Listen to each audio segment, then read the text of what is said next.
Hey everyone, welcome to my channel, or welcome back. My name is Katie. If you're new, welcome. So I'm doing a very overdue update for my Pan Those Eyeshadows. My last update for this project was in February, I believe, at the end of February. And I do have a little bit of progress to share, not a ton, but some. But I have decided I'm getting a little bit bored and I haven't reached for my color story in quite some time. But because it's been a while and I've kind of lost my inspiration, I am going to be basically giving myself a complete refresh and just starting over with 4 new shades just to kind of like rekindle the excitement, because I know I will. I've just kind of lost it for this specific color story. So before I get into all of that good stuff, this is the color story that I was working on and have been working on for the last few months. So at the top here we have the shade Magnetic Moon. This is from the Colourpop Stone Cold Fox palette, and this was part of my original quartet. So this has been in since January. This sort of orange to green duochrome is Toadstool from Cliona. This rolled in as of the last update. This is Eccentric from the original Norvina palette from ABH, also rolled in the last update. And lastly, this is Clove from the ABH Sunrise palette, which also came in the last update. So I kind of stalled out on these a little bit more than I expected to. I just finished my last semester of school. I was writing an honors thesis. I had a bunch of stuff happen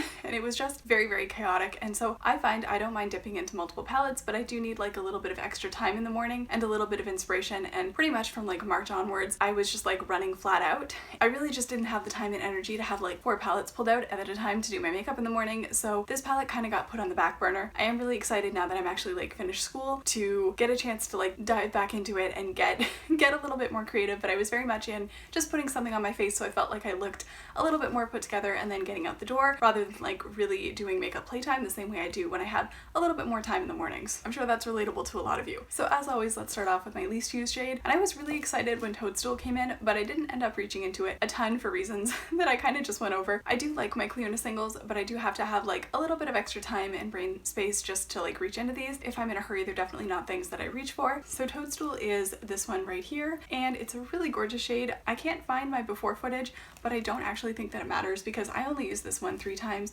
so it does look very much the same. Like there is a little bit of a dip, but it doesn't really look a whole lot different. Okay, so moving on, I have one that I also thought I was going to use more, and that's the shade Eccentric from my original Norvina palette. So this is, unlike a lot of the other ABH mattes, pretty hard pressed. So despite the fact that I actually ended up using this one 10 times, it really doesn't look a whole lot different than when I rolled it in. There is a little bit of a dip forming, but I definitely thought that I would have an easier time hitting pan on this one. I was also kind of happy to have this one in because it did work well with my Pan That palette, and I did definitely use it with my Pan That palette, which is pretty much entirely shimmers at this point. But I just didn't make as much progress on this one as I'd hoped to, and I do enjoy the shade and I will be open to rolling this one back in again this year. But yeah, this one has maybe a little bit more of a dip on it, but it still looks pretty functionally the same. Okay, then we have Clove, which I used also 10 times, and this one is a pretty deep shade. Again, this one did work well, especially with one of the shades in my Pan That palette that I've since finished, and so this one has like a little bit more of a dip forming on it, especially because I did tend to use it on the lower lash line or with the smaller brush on the outer crease. But these are really deep pans, and I knew when I rolled it in that I wasn't going to get anywhere near pan on this, at least not in 20 uses. I did get some usage out of it, and I do really like this palette in this color, just maybe like not in February, you know? And last but not least, the one that I actually used the most and got very, very close to hitting my usage goal. I am gonna roll this one out anyway, but I did get to 19 uses out of my 20 on Magnetic Moon, and this one definitely is looking a little bit more loved. I don't think I'm anywhere near pan, but this one definitely does have a little bit more of a focused dip on it, and I am happy with how it's going. I think with this one, because it's a pigmented shade, and I find I generally only use this on like a quarter to half of the lid, I knew it was pretty unlikely that I was going to hit pan, but this one definitely is looking more used than when I rolled it into this project, which is great. And I also feel like this was a shade that I wasn't super comfy with. I wasn't sure exactly how to pull off a really cool toned intense metallic silver like this one, and I feel like I figured out ways to make this work and ways that I like to use it. It's definitely not a shade that I would be reaching for super often, but it is something that I'm glad to have in my collection, and it's also something that I'm glad that I rolled into this project because it did sort of force me to use the shade and get out of my comfort zone and figure out some ways to make it work. So again, like OA, which I rolled out as of the last update, I believe, I'm really glad that this did come into this project because I am definitely more comfortable with it and more likely to reach for it more frequently going forward because it's been in this project. So that is pretty much my wrap up for these. Like I said, I am going to be rolling all of these out and starting over. I just feel like, knowing how I am as a person, once I lose inspiration for something, it's dead and it's probably not going to come back. And part of this project for me is to be fun, so I feel like a new color story will probably get me going and a little bit more excited to get back into this project going forward, especially now that I have some more free brain cells and a little bit more free time, at least for right now. So before I roll for my new quartet, I did want to quickly go over pan percentage because that is something that I like to keep track of. So as of February, I had, I think, the highest pan percentage that I've ever had. I was at 18.5%, and I had hit a total of 27 pans out of 146 total pans. So my pan percentage has decreased from February till now. So I fully expect my pan percentage to decrease over the coming month as well, because I'm getting very close to finishing a couple more pans of eyeshadow, both in my Pan That palette and just like my current go-to lid setting shade and a couple of other things that I'm like unofficially working on. So I expect that between now and the next update, my pan percentage will probably fall further. I expect to finish anywhere between like 2 and 4 pans of eyeshadow, which is definitely a net positive, even if it's not necessarily reflected in my pan percentage, which is why I don't take it too seriously or use it as like a gold standard. So before I forget about it, my current pan percentage is 15.2. I am still at 27 total pans of eyeshadow, and I now have 177 total pans. I have decluttered a pan of eyeshadow and finished 2 since the last update. I have hit 2 bonus pans in my Pan That palette, which I think one of those was featured in my last update, and then one of those is recent and it'll be featured in my next update. So things are definitely moving. I do expect to completely finish some previously panned shadows between now and the next update, so I think this will change around a little bit. So having said all of that, I am going to go ahead and re-roll for my new color story, and then I'll come back and show you what I'm going to be working on for the next month or so. Okay, so I just rolled for my new color story and I'm super excited. It's definitely not the most cohesive thing that I've ever had. I do have a couple of pops of color and some shades that I'm really excited to work on, as well as some palettes coming in that haven't been in this project before, so that's always exciting. So as a refresher, this is what I was working on last time, and then this is what I'm going to be working on now. So this top one is Iffy from the Colourpop Lilac You a Lot palette.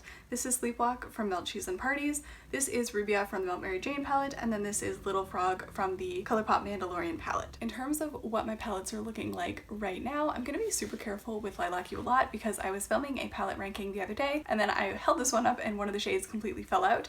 So I am going to be working on Iffy, which is right here. It's this like middle cool toned purple. This is definitely a little bit out of my comfort zone as far as purples go, but I do really enjoy playing with this shade, and it is like a lot of Colourpop's formula, very, very buildable. So I do find that this one I can sheer it out or I can make it a little bit more intense. So this one does have a little bit of a dip on it, but nothing too intense. With Colourpop mattes, especially with this one being darker, I don't expect that I will hit pan on this, but I do think that I can get more of a dip happening on it. So next up I have my Melt Cheese and Parties palette. This was a staple in this project last year and I love this palette, so I'm always happy to have it come back in this project. So Sleepwalk is this sort of like wine plum color down here. I've definitely been into it, but I haven't used it a ton, and these deep shades a little startlingly deep on my skin tone, so I don't reach into them a lot, but I'm looking forward to having this in this project so that I can hopefully find out some ways to get myself a little bit more comfortable using this shade and incorporate it in some looks. I think this and Iffy will probably work pretty well together, so I'm looking forward to seeing how that works. So I'm actually wearing this next one today. I've been obsessed with the Mary Jane palette recently. I'm wearing Mari, which is this sort of blending transition shade right here, and Gaspar today, but I got the shade Rubia, which is this one right here. Looking at this, I do have a little bit of a dip going on in the shade, but it's like very, very minuscule, so I am not expecting to hit pan on this one, although I feel like with a shade like this, it could be possible. I would be surprised if it happened in 20 uses, but we'll see how things go. This is like a nice staple safe crease shade, which is going to be really nice with some of the shades in my Pan That palette. I've been wearing it a lot. I am looking forward to having this one in, and I think this will be very, very easy to incorporate. So I would imagine on this one, I can probably hit my 20 uses in like a month and roll this one out. And lastly, I have my Colourpop Mandalorian palette. Well, this is like technically the child, but anyways, so I got the shade Little Frog, which is like this sort of olivey sequin shade, and I've been into this one a few times, but I haven't used it heavily, so I'm looking forward to getting to play around with it. I think this is such a cute palette, especially for spring, like these sort of pastel colors, so I'm really excited to have this in and to play around with it a little bit more. Every single time I use this palette, I love the looks that I get, so definitely excited to have this one in. So in terms of like what I think I can do for the next month, I don't really expect to hit pan on any of these. All of these are either very pigmented, hard pressed formulas,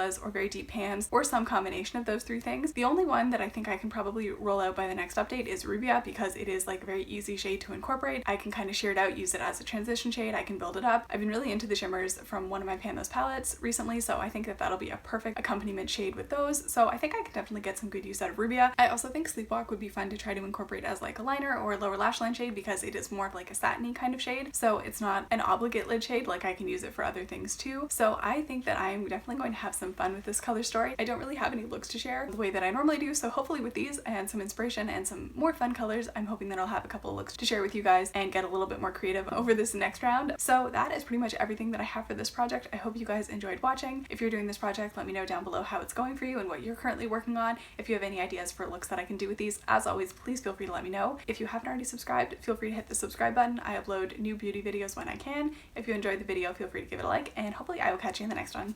Bye!